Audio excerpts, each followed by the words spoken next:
Fala pessoal, Menezes mais uma vez aqui com vocês. E dessa vez vamos falar sobre um assunto secreto. Enquanto o mundo prestava atenção em outras crises, a China estava quietamente fabricando um arquipélago inteiro no meio do Mar do Sul da China. Dragagens silenciosas trabalhavam dia e noite sob as ondas, sugando areia e coral do fundo do mar e despejando material sobre recifes que antes ficavam submersos na maré alta. O que era apenas um pedaço de coral agora vira terra firme, depois vira pista de pouso, hangar, radar e base de mísseis. Em poucos meses, um acidente geográfico que mal aparecia no mapa se transforma em uma fortaleza militar permanente. Esse processo não é teoria. Está acontecendo agora, em 2026, e o principal exemplo atual é o Antelope Reef, nas Ilhas Paracel. Eu sou Rodrigo Menezes, e seja bem-vindo a este canal. E obrigado a você que está assistindo o nosso vídeo. Se você gosta do nosso conteúdo, por favor, deixe o seu like e se inscreva aqui no canal, pois bem pessoal, desde outubro de 2025, dezenas de dragas chinesas se concentraram naquele recife. Em março de 2026, imagens de satélite já mostravam cerca de 1.490 acres de terra artificial criada, algo em torno de 603 hectares. Em julho, as dragas dentro da lagoa começaram a ser substituídas por barcaças de carga e silos de concreto, sinal claro de que a fase de aterramento estava quase concluída e a construção de infraestrutura pesada estava começando. Se o ritmo continuar, o Antelope Reef tem tudo para se tornar a maior ilha artificial chinesa em todo o Mar do Sul da China, superando inclusive o Mischief Reef, que até então detinha o título. O que estava submerso há menos de um ano agora já tem ele pontos, cais e fundações de edifícios maiores. A velocidade impressiona até analistas acostumados a acompanhar a região. Esse tipo de engenharia não é novo.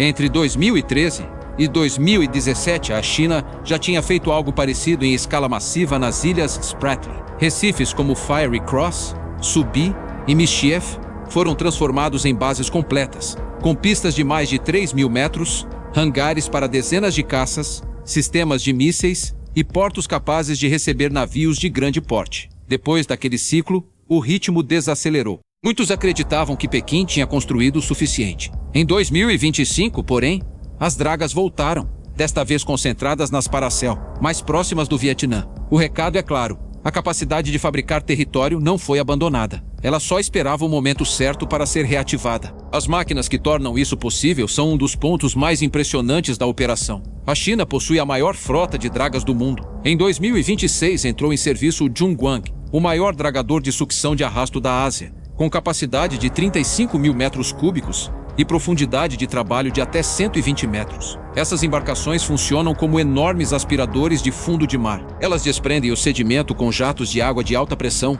sugam a mistura de areia, lama e coral e a bombeiam por tubos até o local desejado. O volume movido por dia é absurdo. Em questão de semanas, um recife pode ganhar hectares de terra firme. Depois vem o nivelamento, a compactação, a construção de muros de contenção e, por fim, as estruturas militares. O resultado final é um pedaço de território que não existia, capaz de abrigar armas pesadas e funcionar como base avançada permanente. Essas ilhas artificiais não são apenas bases, elas funcionam como porta-aviões inafundáveis. Diferente de um navio, não podem ser afundadas com um torpedo. Estão fixas no meio de uma das rotas comerciais mais importantes do planeta, por onde passa uma parcela significativa do comércio mundial. Delas partem aviões de patrulha, helicópteros e, potencialmente, caças. Nelas são instalados radares de longo alcance que cobrem centenas de quilômetros de oceano. Sistemas de mísseis superfície ar e antinavio completam o pacote, criando bolhas de negação diária. Quanto mais dessas bases a China construir, mais difícil se torna para qualquer força naval rival operar com liberdade na região. O efeito acumulado é transformar um mar disputado em uma zona sob forte controle chinês. Por trás da engenharia, existe uma doutrina. A chamada estratégia do repolho, ou Cabbage Strategy, foi descrita publicamente por um almirante chinês aposentado. A ideia é simples e eficaz. Em vez de invadir um acidente geográfico contestado de uma vez só, a China o cerca com camadas sucessivas de presença. Primeiro vêm os barcos de pesca, muitos deles pertencentes à milícia marítima. Depois chegam os navios da guarda costeira. Por fim, se necessário, unidades da marinha. Cada camada isola um pouco mais o local, dificulta o acesso de outros países e cria um fato consumado sem que um único tiro precise ser disparado. Foi assim que a China consolidou o controle de fato sobre o Scarborough Shoal em 2012 e continua pressionando outras formações nas Spratly. A construção de ilhas artificiais é a versão permanente dessa lógica. Depois que a terra é criada e as instalações militares são erguidas, a presença se torna muito mais difícil de reverter. O problema jurídico é óbvio. Em 2016, um tribunal arbitral constituído sob a Convenção das Nações Unidas sobre o Direito do Mar rejeitou a linha dos 9 traços com a qual a China reivindica a maior parte do Mar do Sul da China. A decisão também afirmou que a construção de ilhas artificiais em recifes não gera novos direitos de soberania nem zona econômica exclusiva. Pequim simplesmente ignorou o resultado. Continua construindo, continua patrulhando e continua tratando aquelas águas como se fossem um lago soberano. Outros países da região, especialmente Vietnã e Filipinas, protestam, mas têm capacidade militar limitada para reagir. Os Estados Unidos realizam operações de liberdade de navegação, enviando navios e aviões para contestar as pretensões chinesas. Mas até agora, isso não impediu o avanço das dragas. O impacto ambiental também é severo.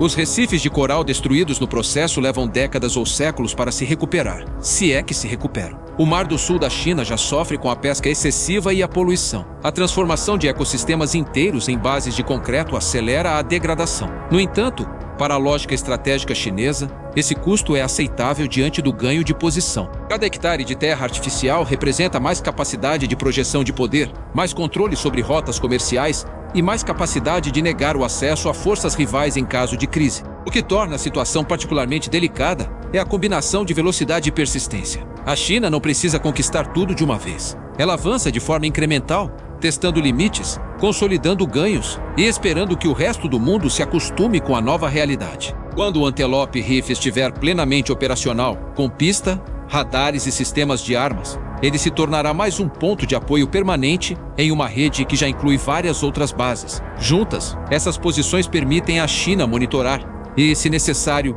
interditar grandes áreas do mar. Em um conflito envolvendo Taiwan ou qualquer outra crise regional, essa rede de bases avançadas mudaria profundamente o cálculo militar de qualquer adversário. Há quem argumente que a construção de ilhas não altera o direito internacional e que, em última instância, a soberania continua sendo contestada. Tecnicamente, isso é verdade. Na prática, porém, o controle físico importa. Quem está no local com pista de pouso, radar e mísseis tem vantagem sobre quem só tem reivindicações no papel. A China entendeu isso cedo e investiu pesadamente na capacidade de fabricar o próprio território. Os resultados estão à vista de qualquer um que olhe as imagens de satélite. O Vietnã também tem expandido suas próprias posições nas Spratly, usando técnicas semelhantes de aterro, embora em escala menor. As Filipinas tentam reforçar as ilhas que controlam, mas nenhum outro país da região consegue acompanhar o ritmo e o volume de recursos que a China dedica a essa tarefa. O desequilíbrio de capacidade é evidente. Enquanto Pequim move milhões de metros cúbicos de areia em poucos meses, os vizinhos lutam para manter o que já possuem. Essa dinâmica tem consequências que vão além da Ásia. O Mar do Sul da China é uma das artérias do comércio global. Qualquer tensão prolongada na região afeta cadeias de suprimento, preços de energia e a segurança de rotas marítimas. Países distantes, inclusive no Ocidente, dependem da estabilidade daquela área. Quando uma potência transforma águas disputadas em uma zona sob seu controle efetivo por meio de engenharia e presença constante, o equilíbrio de poder global se desloca, mesmo que de forma gradual. O método chinês combina engenharia de ponta, doutrina de zona cinzenta e paciência estratégica. As dragas trabalham em silêncio. As camadas de barcos e navios se acumulam ao redor dos pontos contestados. As bases vão sendo erguidas. E com o tempo, o mapa muda. O que ontem era um recife submerso hoje é uma plataforma militar. O que era uma área de pesca disputada se transforma em espaço sob vigilância constante. O processo não depende de uma grande declaração de guerra. Depende de consistência, recursos e da capacidade de criar fatos no terreno mais rápido do que os adversários conseguem reagir. Em 2026, com o Antelope Reef se aproximando da conclusão da fase de aterramento e novas dragas de grande porte entrando em serviço, a China demonstra que essa capacidade continua intacta e pronta para ser usada. O resto do mundo observa, registra em relatórios e, na maioria das vezes, não consegue impedir. O resultado é um Mar do Sul da China cada vez mais moldado segundo os interesses de Pequim, com ilhas artificiais funcionando como pontos de controle permanentes e uma presença naval e de guarda costeira que torna cada vez mais difícil contestar o status quo que está sendo construído. Essa é a realidade atual. Não se trata de especulação sobre o futuro. Trata-se de um processo em andamento, documentado por imagens de satélite, acompanhado por centros de pesquisa e sentido na pele pelos países da região, que veem suas reivindicações serem gradualmente esvaziadas pela força da engenharia e da presença constante. As dragas continuam trabalhando, as bases continuam sendo construídas, e o mapa do Mar do Sul da China continua sendo redesenhado, um recife de cada vez. Obrigado a você que ficou até o final. Se você gosta do nosso conteúdo, por favor, se inscreva no canal e deixe o seu like. Até o próximo vídeo.